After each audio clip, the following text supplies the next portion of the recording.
and train testing. I heard there's now locations to go to the subway.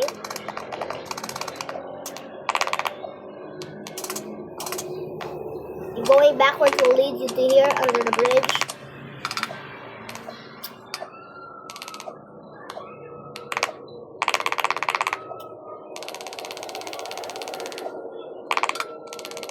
And a secret thing.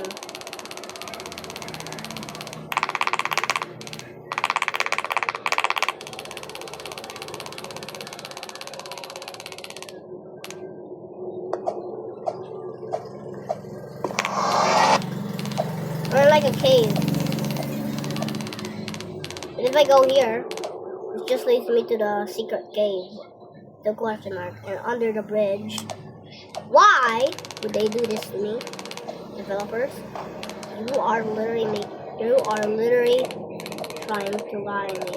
I wouldn't see this, but I literally see it. And they added another chest location. Including this weird wall.